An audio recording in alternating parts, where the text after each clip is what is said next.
Thank you very much, everybody.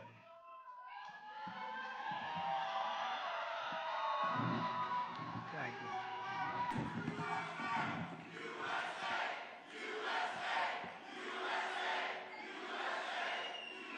Such great spirit. I want to start by saying it's going very well. There are some bad spots in Pennsylvania where some serious things have been caught or in the process of being caught, but the election itself is going very well. We're leading, I believe, in all 7 swing states. So I appreciate everybody's work, and the spirit is unbelievable. I don't think there's ever been anything like it in our country's history, frankly, because we want to see our country get better. And that's why we're here, just to do a statement. And it's an honor to have some of our friends here. In less than 4 years, Kamala Harris has obliterated our borders, obliterated. We've never had a situation like this. Decimated the middle class, and runaway inflation has caused problems the likes of which we never thought possible. Bloodshed, squalor to our cities is common, and they've unleashed a war and chaos all over the world. You take a look, everything's blowing up or getting ready to blow up. No respect for our country anymore, no respect for our leadership. No person has caused so much destruction and death at home and abroad should ever be allowed to be the President of the United States. You can't have that. Can't have that. So I'm running on a plan to save America. We're going to save America. We have no choice. It's the greatest there is. We love it, and we're going to save it. We have no choice. And it's going to be saving it from the incredible destruction that's been caused by crooked Joe Biden and Kamala. And she's responsible because he wasn't responsible, and she never said that. He didn't know too much about what was happening. Maybe that was exposed during the debate. And yet still the way they took that away from him was not right. It wasn't right. It shouldn't have happened that way. They walked in, they said, we're taking it away. They stole the presidency of the United States. You can call it a coup, you can call it whatever, but they stole it. They went in like taking candy from a baby, and can't have that. And she's running on a campaign of demoralization and really a campaign of destruction. But really, perhaps more than anything else, it's a campaign of hate. It's a campaign of absolute hate. And, you know, I said yesterday that she's a vessel. She is a vessel. It's a very big, powerful party with smart people. I have to be smart. But it's vicious. They're vicious, and they're perhaps even trying to destroy our country.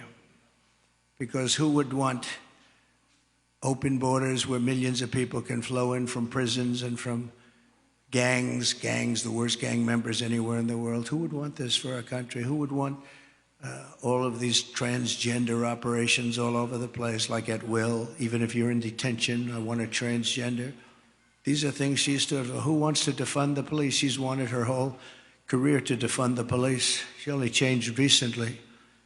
She changed on 15 different items. Fracking. She was against fracking at the highest level. Wouldn't even think about it. Now all of a sudden, oh, I'd like fracking very much.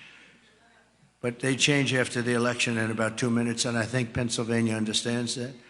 After 2 assassination attempts in just over 3 months, her lies and her slanders are very shameful and really inexcusable. And I can say that if I were president and somebody was being threatened, openly threatened, like they've threatened me, I would say, if you do that, even if this was an opponent who I disliked, if you do that, we will obliterate your entire country, and it would all stop. But they wouldn't make that statement. They won't make that statement. And essentially, that statement has been made by other presidents, even concerning their opponents, as you know. Today, we're going to talk about the real character of Kamala, and a person who has no remorse for the anguish she's inflicted upon families all across America. On the contrary, I have to tell you, Kamala intends to conflict and keep this misery going, and she's going to keep it going as long as she can, because that's the only way she can get elected. She's going out and only criticizing, talking about Hitler and Nazi, and because her record's horrible.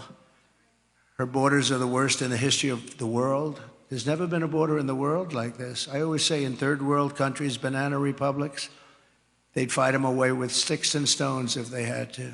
We let them come in, come on in. Knowing in many cases they're murderers, they're drug lords, they're traitors in so many ways to our country. If they were involved in our country at all, even that, they're coming back in. People that left because they were traitors are coming back in. Everybody's coming back in. And it's at a level that we've never seen before. Criminals off the streets. And you know, other countries from where they're coming are now setting records, good records for them, where crime is down 70 and 75%, because they're taking the criminals off the street. They're emptying their jails into our country. And they're not finished yet. I'm amazed. I thought they would have done it by now, but if you take a look at Venezuela, their crime is way, way, way down. Then you go to Caracas and you wouldn't recognize it. You can actually walk the streets without being shot or killed or mugged. It's becoming a safe city because they've taken all their criminals, most of them, the rest are coming. They're all coming. They've taken their drug dealers and they've put them into the United States of America. Thank you very much, Kamala. I appreciate it. But she continues, and she will continue this misery, and her policies have caused such harm and such pain. And the three great people up here with me are going to just discuss that for a little while, about what's happened to them, how their lives have been shattered. I'd like to begin with the story of one mother whose life Kamala has utterly destroyed this life. And we're talking about thousands of people in very similar situations every day under Kamala, open border policies. And if you remember, Joe Biden appointed her as the border czar. She doesn't want to use that term, but let's say we'll just use a different term. She was responsible for the borders, totally responsible. She never made one call to Border Patrol. 2 weeks ago, the Border Patrol endorsed me with the most beautiful endorsement I think I've ever gotten.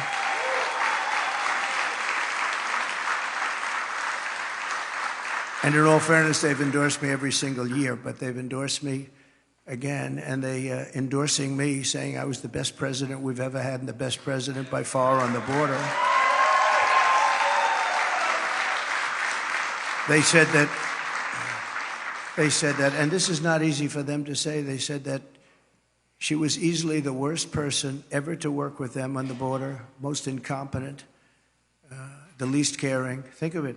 Not one call in almost 4 years was made to Border Patrol like, how are we doing? I used to call all the time. I'd say, how are we doing, fellas? How's it going? Is it going well?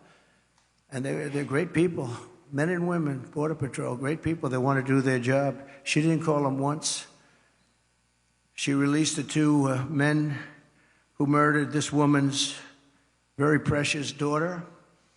Everything you need to know about what happened and the character of Kamala Harris, you'll know from just watching this video. We had it done yesterday. It's very, very quick, very easy to do, but it was very heartbreaking. We showed it in a room full of people, and everybody was crying. Some pretty tough people were crying. Please take a look. Sunday night, I asked her to not stay up super late because of her coming to work with me in the morning to do her summer school. She said, okay. I told her good night and I love you. I went to bed, not realizing that was going to be the last time I saw her. We're best friends. Yeah. my God, shake it again. I woke up to notice she wasn't in her bed. I'm in my heart trying not to lose my mind because I don't know where she is. I finally remembered her phone had a location on, and her phone was pinging just 2 minutes down the road, right behind the skate park. I start driving to the direction the phone was being pinged at, and I see a couple cop cars with lights on. I see yellow tape, and immediately my heart drops and sinks to the bottom of my stomach. My daughter's hands and ankles were both bound. She was strangled to death, left with no pants. And I know in my heart, she fought incredibly hard. She was not going down without a fight.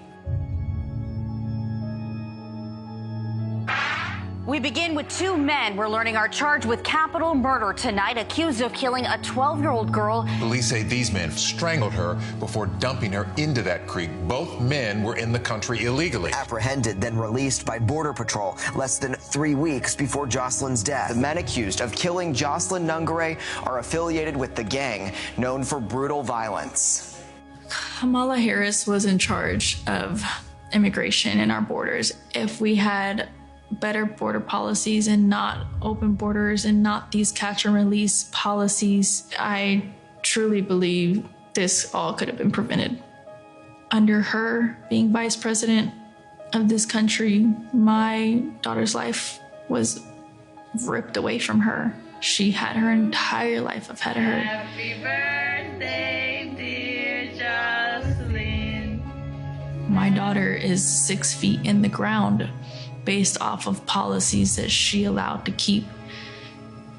Kamala Harris did have one job, and she not only failed, not me, she failed my daughter. She failed Jocelyn. You know, she was only 12. President Trump reached out, gave me his sincerest condolences as not a former president, but just as a father, someone who cares. I believe Donald Trump needs to be back in office. I can at least know that my next child will be safe in this country.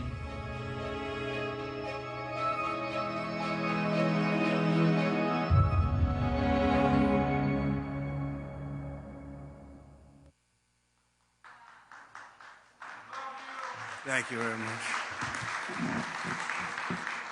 So I know we talk about inflation and the economy, but to me, there's nothing more important than the fabric of our country being destroyed by people placed there, violently placed there, as far as I'm concerned, foolishly, stupidly placed there.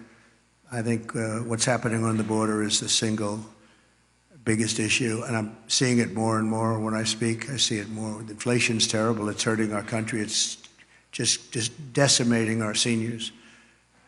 That's why I talk about Social Security, no tax for our seniors on Social Security, because they've been decimated by inflation.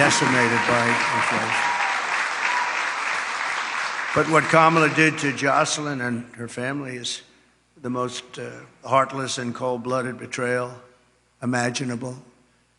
Thousands of cases just like that, thousands. In throwing open the border, think of it, open borders, they come in from parts unknown. People have no idea who they are, where they're from, anything about them. They know nothing. They just walk into our country. And as soon as I heard they were doing that, I said, well, I know these countries. I know every one of the leaders of all these different countries. They're very smart. They're very sharp. They're very streetwise. I said, I know what they're going to do. They're going to open up their jails and just dump them into the United States. And that's what happened. They opened up their jails. And some of the most ruthless killers in the world are now roaming our fields and our streets all over the United States. I knew that was going to happen, and I would do the same thing if I were running one of those many countries that we're talking about, and not just the 3 or 4 that we constantly mention that are near us, all over South America, all over the Middle East, all over Asia, all over Europe, all over Africa. Tremendous numbers of people are coming out of Africa and they're coming from all over the world. They're dumping them at our border, pushing them across the line, and say, don't ever come back. If you come back, we're going to kill you. And we're stuck with them. But we're not going to be stuck with them for long. So Kamala violated her oath. She desecrated our laws, and she got innocent girls like Jocelyn tortured and killed. Anyone who knowingly sets loose these monsters into our country has absolutely no right to be running for office, let alone the office of president. No right. So here today is another great person, an American mom, Tammy Nobles. 2 years ago, Tammy's 20-year-old daughter, Kayla Hamilton, who had an autism diagnosis, was found raped, tied up and strangled to death with a telephone cord in her home. Kayla's murderer was an illegal alien, MS-13 gang member, among the most vicious gangs anywhere in the world. I took him out by the thousands thanks to ICE. We're going to protect ICE. Kamala wanted to defund ICE. If we didn't have ICE, we'd never get anybody out. They're tough and they're smart and they love our country. But an MS-13 gang member who was apprehended by Border Patrol, but under the policy of our border czar, Kamala, he was released into the United States to kill. Tammy, please come up and say a few words, please. Thank you. Please.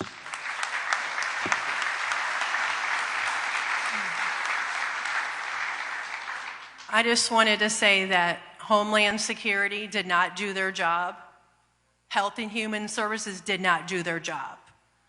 The Biden-Harris administration did not do their job. If they would have done their job, made that one phone call to El Salvador, my daughter would still be alive today. Kayla was a very beautiful young lady inside and out.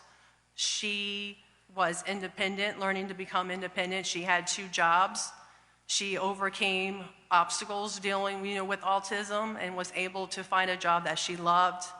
She loved animals, especially her cat Oreo, and she cared about the homeless. She loved God and she loved going to church.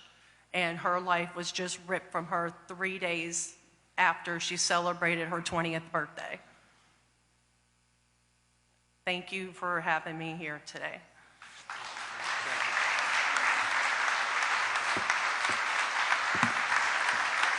Thank you, Tammy. And we will not forget Kayla. And she's looking down. She's very proud of Mom. Kamala's cruel and immoral actions on our border are actually disqualifying, in my opinion. She's unfit. She's an unfit person. And she knows this is going on. She never called anybody, including the 13 soldiers that were so needlessly killed in Afghanistan with that horrible moment in time where our country was just lost all respect from the whole world when they saw that. That's one of the reasons that Putin went in. He would have never gone in. Ever he wouldn't have gone in. If I were president, he would have never gone in. I ended his pipeline in Europe, no problem. And what happened? Biden comes in, he proves it right away, but he kills the Keystone Pipeline. Putin never would have come in. And he didn't, by the way, for 4 years. There was never a threat that he was going to do that. But he saw weakness, and I think a lot of it was seen in that horrible period of time. She is also aiding and abetting the cartels, allowing vast quantities of deadly drugs to pour unchecked into our country. And remember this, they now have an app. You call the app and you bring whatever you want, you bring them over, they'll tell you exactly. Can you believe it? They have an app. And they have airplanes, big, beautiful Boeing airplanes flying back and forth over our border. They were saying, where are those planes coming from? Where are they going? They were loaded up with migrants. They're dropping them out in the Midwest. They're dropping them all over the place. And I will tell you, if you look at Aurora in Colorado or in Springfield in Ohio, they dropped 32,000 illegal aliens. They tried to give them legal terminology, but it's not. Illegal aliens, 32,000 into a 50,000 person town, beautiful town, no problems. And now they don't know what to do. And they want to be nice, and the mayor wants to be nice. His big thing is to get interpreters because they don't speak English. It's very hard to get interpreters. And he's trying to get interpreters. But in the meantime, they're taking up the hospital. So when people from Springfield would routinely be able to check with a doctor, go to a hospital, they're unable to get in, they're packed. The whole town has changed. And this is happening all over our country. Aurora probably is an even worse situation because you have the meanest, worst gang from Venezuela in the world, probably, maybe as bad or worse than MS-13. And they've literally taken over the town. They've taken over large sections of the town. They've gone into the real estate business. They've taken over apartment complex. They took over a number of complexes where the people are paying them rent. They've become the landlord. Isn't that nice? And they're rough, tough people, and they have the latest weapons. They have military-quality weapons, and everyone's saying, where did they get them? We got to get them out of here. We're going to get them out fast. We're going to get them out fast. So today, I'm announcing that for the first time under my administration, we will be seizing the assets of the criminal gangs and drug cartels. And we will use those assets to create a compensation fund to provide restitution for the victims of migrant crime, and the government will help in the restoration. The government will help in the restitution, but something has to be done, and we're going to get it done. Kamala has also caused untold misery through her destruction of our economy. Our economy is not, this is just, it's like a fake economy. Some of the best people on Wall Street are saying the economy is only good because they think, I don't want to say this because other people have said it. It's not me saying it, but they think Trump is going to get elected. That's the only reason our economy is good. That's the only reason the stock market is up. Scott is here, I think, someplace, and he's one of the most respected people on Wall Street. He's actually made a very big point of it, that the stock market is only doing well because of the fact that they think Trump is going to win the election. So we'll see.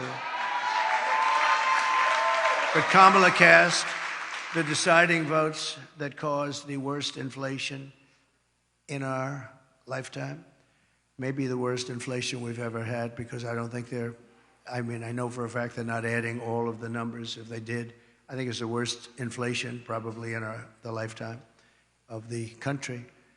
And it's costing typical American families over $30,000. Nearly half of Americans now say they're broke. Think of that. Half of Americans are saying they're broke. They have no money. 2/3 say they're living from paycheck to paycheck, and that's a record. We've never had that. To that extent, we've never, ever had that. Millions of Americans are lying awake at night, worried about how they'll pay their bills because Kamala wrecked their family finances, and she's done that. She's done nothing good. They have done nothing good. And I speak of Kamala, but it's partially Joe, but Joe's out of it, Joe's sort of out of it. He's been out of it for a long time. Now she wants to raise taxes for the typical family by $3,000 a year. She's got no empathy for the hardworking Americans whose dreams she's killed, and said recently that there is not one thing that she would do differently from Biden. That's only because she choked. I'm sure she could have come up with a couple of things if she really thought about it, because there's been so much destruction caused by the Biden administration. One of the things that people don't talk about, and the news never talks about, they don't talk about, as an example, Afghanistan, but this is something that's incredible, because when you think of the numbers, 325,000 children are missing, dead, sex slaves, or slaves. 325,000 children who came in through the open border are now missing. Many of them are dead, and nobody talks about it. I said, this must be a mistake. This can't be possible. When I read it, I said, this can't be. You're talking about take your largest stadium and fill it up many times. That's what the kind of numbers are. Here today is Michael Copy, a small business owner who runs a dry cleaner and is struggling to get by because of what Kamala has done to his business. They've destroyed small businesses in this country. Michael, please.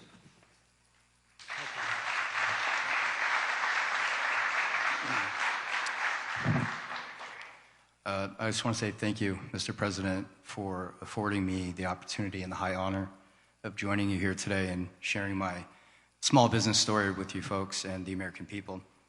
So it's a chain of eco-friendly dry cleaners throughout the Tri-County here in West Palm.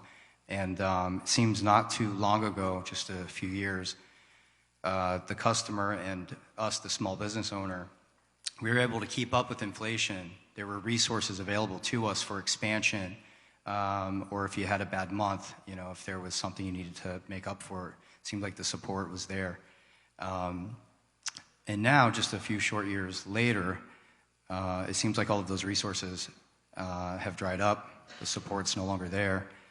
We had an expansion plan about 6 years ago that we had to pause because we have to wait for our customers now to catch up with the inflation, the supply chain issues still, because we as a small business, we can't double our price points, although the cost of doing business now is 2, 3, or 4 times what it was just a few years ago. So we've had to get creative. Our industry, probably 30% in the dry cleaning industry, never survived COVID. And just recently this summer, I was contacted, my wife and I, by another local dry cleaner here in West Palm. They were asking advice. So husband and wife been there for about 35 years. Their lease was up, and the landlord was doubling their rent, which would have meant that that's what they've been paying themselves for probably the better part of 20 years. So they had to make a decision. Do they hand the keys back, or do we get creative, work together, pool resources? And so what we did was we figured out the right price point for them, but we did their cleaning for them, at least until we figured it out. And so they were not able to pay their operations. They couldn't keep that going. But they were able to save their business by strategically partnering. And by the end of summer, I think I was contacted by about 12 other local dry cleaners saying, can you guys help us also, because we're going through the same thing. Thank you. And it seems now, so the delta between the reality of what inflation is right now and we have in front of us, the reality of that and the small business owners' capabilities, that delta is too great. So unless we effect change immediately, I fear that in the next few years, if we don't see that change, we might see another 30% of our industry and others no longer exist. So I just want to say thank you again, Mr. President, for allowing me to share my Go Green Dry Cleaner story, and thank you.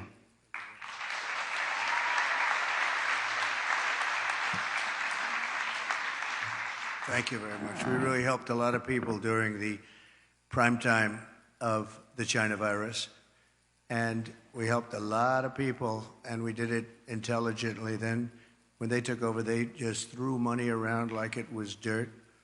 And as you know, the recent monster hurricane, Helene, just wiped out so much. If you look at the different states, North Carolina, Georgia, Alabama, South Carolina, Florida, Tennessee, it was just devastating.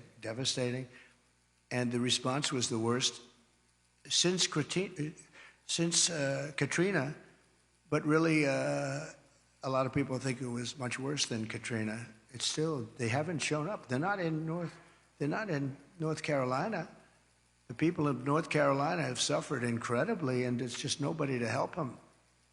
FEMA has been a total disaster. We had FEMA that was fantastic when we did this, because we had our hurricanes too. We had some bad ones, but we did a great job with it. It's not there. And then you see that they, originally blamed, and then they tried to take it back, but it was a little late. But they said that the money was spent on bringing illegal migrants into our country. They spent close to $1 billion and these were funds, that were spent. And you have to see, I mean, I was in North Carolina recently, and I looked at devastation that was just,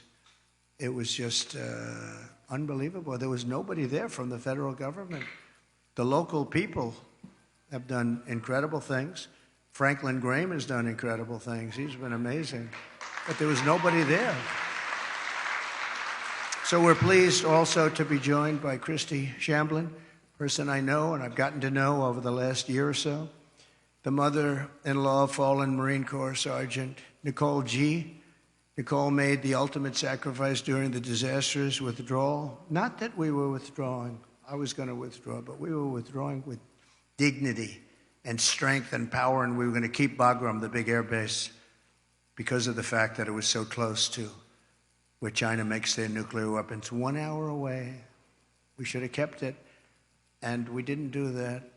But the way they withdrew, they took the soldiers out first. No, you take the soldiers out last. I went 18 months without one soldier. I spoke to Abdul, the leader of the Taliban.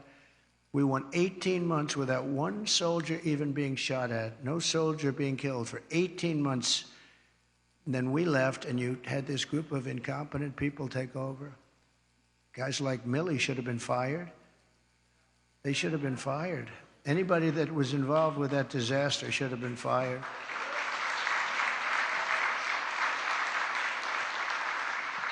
She was one of 13 U.S. service members who lost their lives. Kamala said she was the last person in the room, that Kamala was the last person in the room. She was involved in everything. She takes credit for that. She was involved in everything.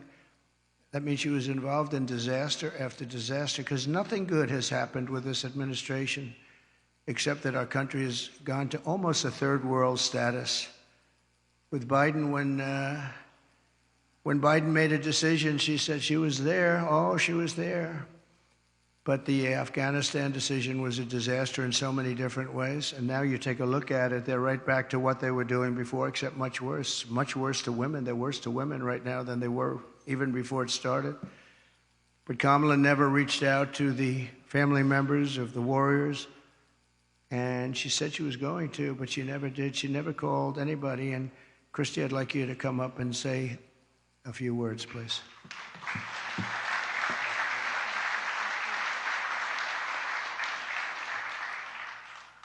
Hi, good afternoon, good morning. My name is Christy Shamblin, and my daughter-in-law was Sergeant Nicole Leanne G., and she was killed in the botched Afghanistan exit at Abbey Gate. She was the cornerstone of a very large family. And instead of planning family gatherings and holiday meals and Christmases and baby showers, our family and thousands of other families plan outings at funeral grave sites, and that is where we as a family celebrate my daughter-in-law at Arlington National Cemetery, because she is in the ground. Her story isn't unique to our family, she's just ours. There are thousands and thousands and thousands of wounded veterans who came home from that war, who need our help and who are ignored by our current administration. President Trump demonstrates peace through strength.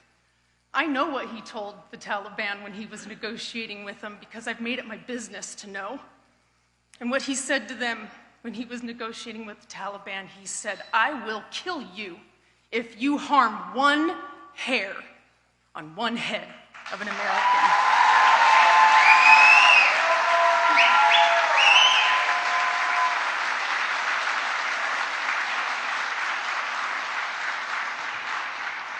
President Trump shows up, he reaches out, and he can fix our country, and we can all heal together.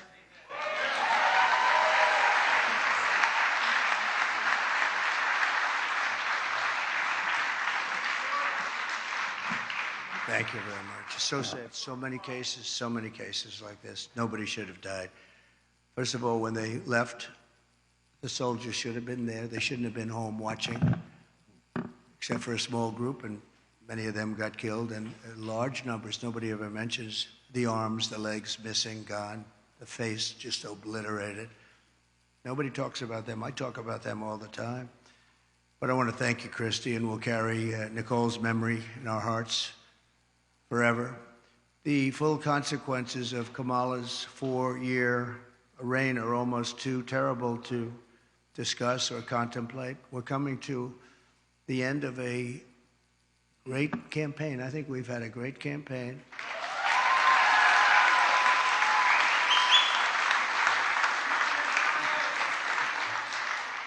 We've really not been provided the kind of protection that I needed as president, but I said we have to do it anyway. When Secret Service would ask for additional people, oftentimes we would be turned down. They were constantly asking for additional people. And I found Secret Service to be very brave. When I was hit and went down, they were right on top of me within seconds. I tell you what, those bullets were flying right over my head. I heard them. And these guys were right. I don't know how they didn't get hit, actually, but they were right there. You take a look at the video. One thing we would say, the video is there for people to see, but they were never given the kind of help that they requested because our rallies were massively large and they needed more people, and they were always fighting for more people, and it was never given to them. Now they're being given, I hope, what they need, but we were, that was a constant fight. They'd come to me and they'd say, you guys don't want to give us the people. And yet Biden was covered and they'd have like 2 people show up. But Kamala is grossly incompetent, a total train wreck who has destroyed everything in her path. She's destroyed everything. She left 21 million aliens pour across our country, and then she, maybe in a short while, has to go home and she'll get herself a job someplace, who knows. But think about it, and she can look at the carnage, and she can look at all the people that have been killed. And you haven't seen anything yet because they've just started. They're just getting comfortable in our country. These are very tough people. These criminals make our criminals look like nice people. And she let the more than 13,000 convicted illegal aliens, nobody would have let these people into our country. And remember, they came out of the worst prisons in the world, the meanest, nastiest prisons in the world. And when she says that she wouldn't do anything different, does that mean that she would have let 325,000 migrant children probably die, most of them, many of them, but at a minimum, they're slaves or they're sex slaves? And they're all over the country. Does that mean that she wouldn't have changed that? Does that mean that she wouldn't have changed so many of the other things that led to so much death and destruction and even financial destruction of our country itself? We could end up in a depression because of what she's left with us. They are the worst combination president, vice president in the history of our country. And I often say Jimmy Carter's a happy man because his administration, by comparison, was totally brilliant. It was brilliant. After Kamala endorsed defunding the police, she bailed out rioters, looters, and murderers, took them right out of jail during the violent crimes in the United States. Remember, that was in Minnesota. Minneapolis was burning down. It was burning to the ground. I watched the CNN announcer say, this is a friendly group of people. And over his shoulder, the entire skyline was burning. I've never seen it. But that's the fake news. But violent crime in the United States is up 37%.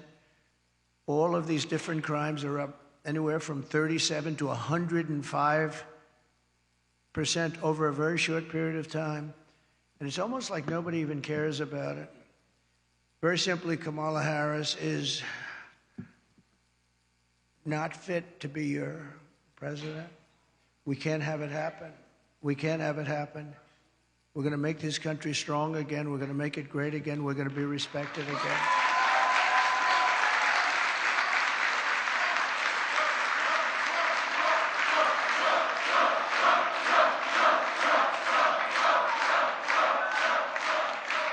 Her message has been a message of hate and division, and my message is about saving our economy, securing our border, bringing together the greatest and broadest coalition in American history. There's never been a coalition like this. Everybody's included. And on issue after issue, she broke it. They broke it together. But for purposes of this election, she broke it. Can't let her go. And I'm going to fix it, and I'm going to fix it very fast.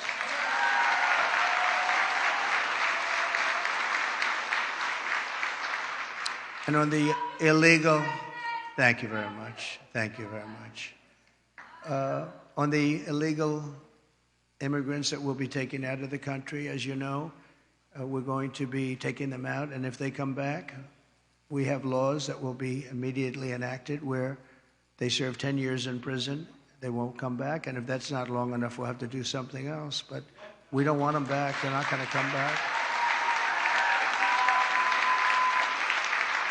And as you know, we're asking for the death penalty for any migrant who comes into our country and kills an American citizen or a police or law enforcement person. Because we have to protect our police. Our police are under siege also at numbers that nobody thought were possible, the worst they've ever seen. It's very hard to recruit. And really for not just the danger, it's hard to recruit because they don't have the spirit anymore for our country because they're being led with people that are spiritless. They really are spiritless. They can't instill spirit. But so that's any citizen, they get killed, it's the death penalty, and that includes police or law enforcement officers.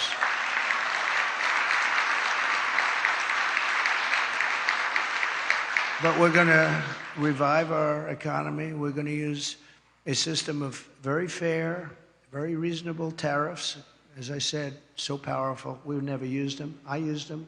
China paid us hundreds of billions of dollars, and no other president's gotten 10 cents from China. China had a free ride, but so did many other countries. European Union is taking advantage of us. They don't take our product, and yet we take their product all over the place. We take their farming product. We take their cars left and right, right? BMW, Mercedes-Benz, Volkswagen, millions and millions. They don't take our cars. I said to Angela Merkel at the time, Angela, how many Chevrolets do we have in Berlin? Why? I don't believe you have any. I said, you're right about that, Angela. Well, we're going to change it. But they don't take our product. We have a deficit with them of over $300 billion. Think of that. And people think of them as friendly, but they're very tough and very, very fair. I mean, look, they united in order to take advantage of the United States. That's why they united. That's why they formed their coalition. And that was done to take advantage of the United States. So we know how to take advantage of them. We're going to take it back. We're going to take it all back. Those countries, many of those companies will be coming back. They'll be coming back because when they're told that they're going to have to pay a 25% tariff or 50% or 100%, we saved our steel industry when I imposed large tariffs on China steel coming in. They were dumping steel here by millions and millions and millions of yards of steel like nobody's ever seen. Our steel businesses were going out of business. We can't lose our steel industry. If for no other reason, our own security. We need steel. If we'd go to war, we're not going to go to war. We're not going to have World War III. But if we ever go to war, you better hope that we have a steel industry, or those beautiful tanks and everything else that we need to make won't be made. The planes, the tanks, the whole thing. And I saved it by imposing tariffs. They were dumping it. I think they were dumping it in order to destroy. Every steel plant would have been closed if I didn't do what I did. And we happen to be taking in, billions of dollars. In fact, it's so good that Biden has been trying his best to end it, but he's unable to do it. Too much money. It's been too much money. They're paying a fortune. But I would have had it a lot different. And we'll get along with China. We'll get along with Russia. We'll get along with everybody. We had the fake Russia hoax, which took 2 years. And then they came out with a report that we did absolutely nothing wrong. And that was a stacked deck, too. The people doing it, they couldn't say there was nothing. We had nothing. They checked millions of phone calls, not one call made to Russia, not one call. It was a terrible thing they did to the country and actually put us in a lot of danger, to be honest with you. If I didn't have somewhat of a relationship with Russia and Putin and all, we had to have it. And by the way, getting along with President Xi and Putin and Kim Jong-un of North Korea. If you remember when I met with Obama, His wife was very nasty to me the other day. Oh, that was not nice. She was very nasty. She said nasty things. I was always very respectful of her, but she got up there, which shows you how nervous they are about what's happening. But she was nasty 2 days ago. She got up and said some bad things she shouldn't have said. They were wrong, too. But we're going to turn our country around, and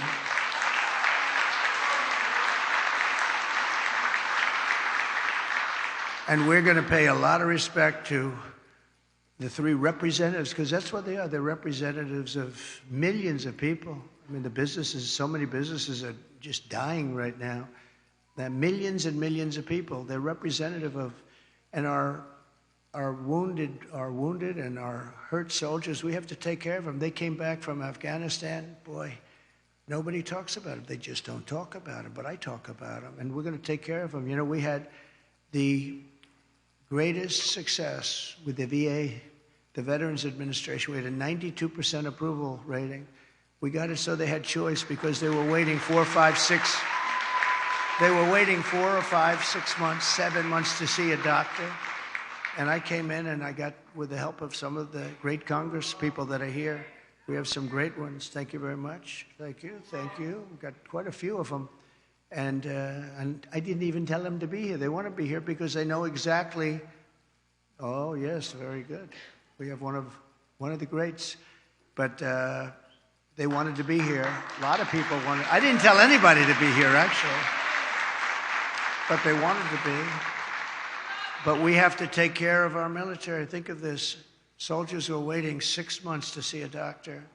Can you imagine yourself? You don't feel good. You could be cured with a pill or with a shot or with something very minor, like a minor operation, and after 6 months, you're now terminally ill. So I made it, and they've been trying to do this for 48 years. I made it. We call it choice, like school choice, which is also a very good thing, by the way. But we call it choice, where you have your choice. You go to a doctor. If you have to wait more than 1 day, you go outside, you get a doctor, you get yourself fixed up, and we pay the bill. And it's been unbelievable. I heard just the other day for the first time that Kamala and Biden are trying to destroy that. They're trying to make it so that you have to wait for 6 months again, back to where it was. We had a 92% approval rating, and now if they go back to that, you were going to have. I did another thing. You weren't able to get, because of civil service, you weren't able to get fire people. If somebody was a degenerate, if somebody was terrible, if they treated our heroes badly, we want them fired. We want them fired immediately. But we were unable to get them fired because they were protected by unions and by civil service. And I had it passed in Congress, which people have also been trying to get. And we were able to fire 9,000 people out of the VA and replace them with people that love our heroes, as opposed to sadists. We had sadists. We had sick people. We had sadists in there that really harmed our great people, our great veterans, and we were able to get rid of them. We got them out, and we replaced them with people that can love and take care of these wonderful people that served us so well. So we did good. We had a 92% approval rating. They've been in the 40s and the 30s, and now it's heading back in that direction, I'm afraid. I hear they want to dismantle everything. And it's almost like you'd say, why? Why would they do that? Why would they do that? And yet they'll spend, you can't say money, because they give away hundreds of billions of dollars to anybody that needs it, but they won't take care of our veterans. They won't take care of our people. They won't take care of our soldiers. They won't take care of our elderly. They won't take care of anybody, but they give every time certain people come to town. They walk away with $100 billion for countries that many people have never even heard of. So I just want to tell you, this is a campaign that's been long and hard. I've been on the road or campaigning for 58 straight days. I haven't taken a day off. I'm proud of that.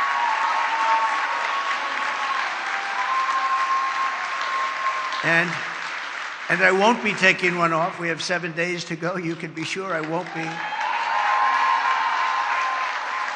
And do many, many things every year. And I just want to end by, I've watched their commercials, and they're really fraudulent.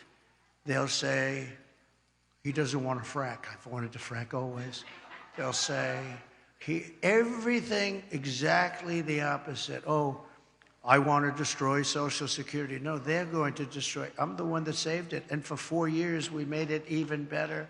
I'm the one, and I didn't raise ages. I didn't do the things that they're going to do because they're allowing millions of these people to go onto Social Security, Medicare. They're going to destroy it. She's going to destroy the whole country because it's not sustainable by any country. But the ads and the statements that they make are exactly the opposite.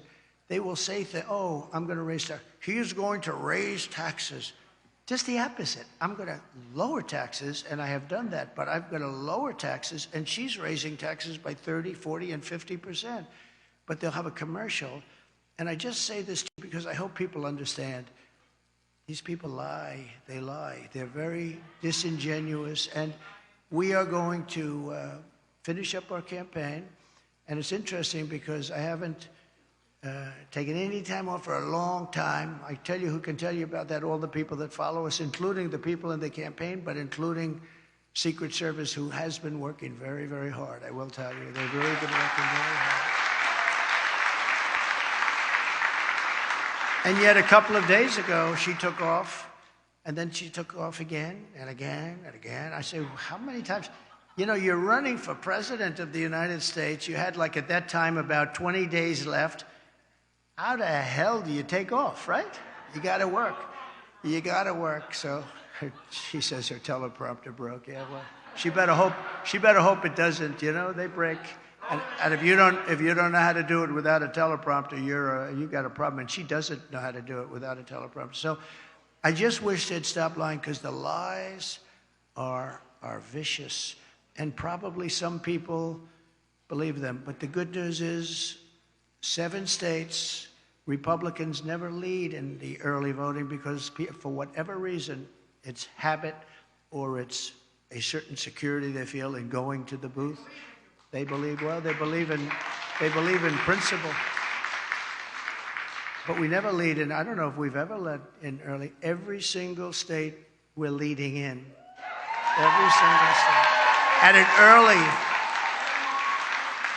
And we don't need all of them, but and some states are in play that nobody thought would ever be in play. But I think people are seeing, because, again, we're the party of common sense. We're the party of common sense. And we want to have strong borders. We want to have great elections. We want to have fairness.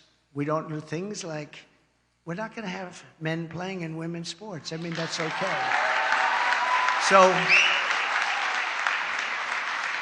So we're the party of common sense, and we're the party of fairness, and we have a coalition. Nobody's ever seen anything like, I don't think anybody has ever seen anything like what happened the other night at Madison Square Garden. The love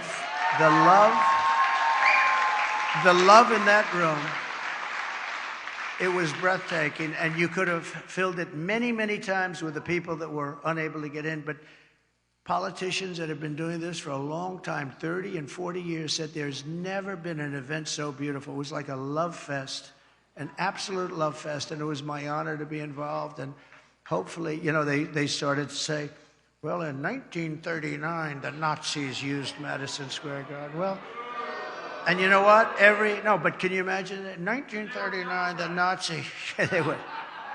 But how terrible to say, right? Because, you know, they've used Madison Square Garden many times. Many people have used it, but nobody's ever had a crowd like that. And I tell you what, right now, nobody's ever had love like that. That was love in the room, and it was love for our country. It was really love for our country. So we're going to fight like hell for the next 7 days, and then hopefully...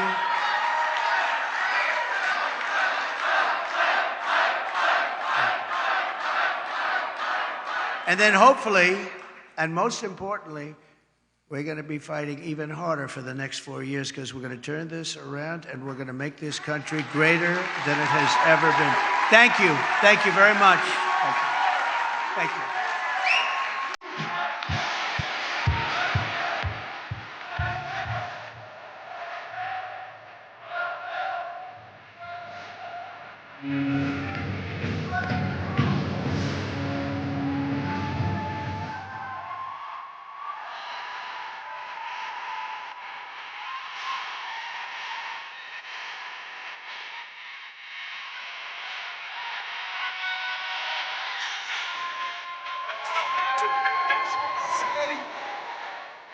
Just